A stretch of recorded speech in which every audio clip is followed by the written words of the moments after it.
Hello guys, ഇന്നത്തെ video എന്ന് പറയുമ്പോൾ ലാസ്റ്റ് വീഡിയോക്കകത്ത് എല്ലാവരും പറഞ്ഞു 1-2 മാസത്തെ കുഴപ്പം മാത്രമേ ഡിപ്രഷനും കാര്യങ്ങളൊക്കെ ഉണ്ടാകുന്നതാണ്, അത് മാറിക്കോളും എന്ന് പറഞ്ഞു. അതുകൊണ്ട് തന്നെ എൻ്റെ ഡെയിലി റൂട്ടീൻ ഫുൾ മാറ്റി. ഗൈസ്, സാധാരണയുള്ള ദിവസങ്ങളിൽ ഞാൻ ഫുഡൊന്നും കഴിക്കാറില്ല. രാവിലെ എഴുന്നേറ്റ് ഉച്ചക്കത്തെ ഫുഡ് മാത്രമേ കഴിക്കാറുള്ളൂ. പക്ഷേ ഇന്ന് രാവിലെ ഞാൻ റൂമിൽ തന്നെ ഇരിക്കുന്നതുകൊണ്ടായിരിക്കും എനിക്ക് ഇത്തിരി ഡിപ്രഷൻ കൂടിക്കൂട്ടി വരുന്നത്. ഇന്ന് രാവിലെ ഞാൻ പോയി കടയിൽ പോയി പപ്സ് വാങ്ങിച്ച് അതൊരെണ്ണം കഴിച്ച് എന്നിട്ട് എങ്ങോട്ട് പോകണം എന്നുള്ള തീരുമാനത്തിൽ ഇങ്ങനെ ഇരിക്കുന്ന സമയത്ത് എൻ്റെ വീട്ടിൽ ഒരു ആഫ്രിക്കൻ കൂട്ടുകാരുണ്ട്. അപ്പോൾ ആഫ്രിക്കൻ കൂട്ടുകാരൻ പറഞ്ഞു ഇവിടെ അടുത്തൊരു കിറ്റിലൊരു പാർക്കുണ്ട്, അങ്ങോട്ടേക്ക് ഇപ്പോൾ അത്യാവശ്യം നല്ല വൈബ് സ്പോട്ടാണ് പറഞ്ഞു. അങ്ങനെ പുള്ളിയുടെ ഫസ്റ്റ് കൊണ്ട് പോയതാണ്. നിങ്ങൾക്ക് വേണ്ടിയുള്ള വീഡിയോ ആണ്. നിങ്ങൾ വീഡിയോ കണ്ടു നോക്ക്, അടിപൊളി സ്ഥലം.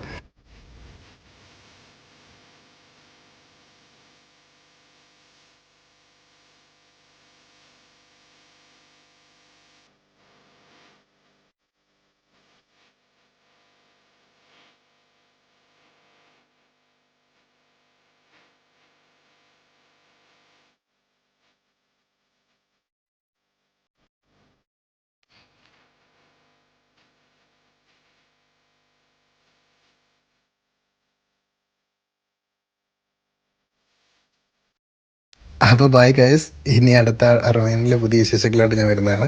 By, love U.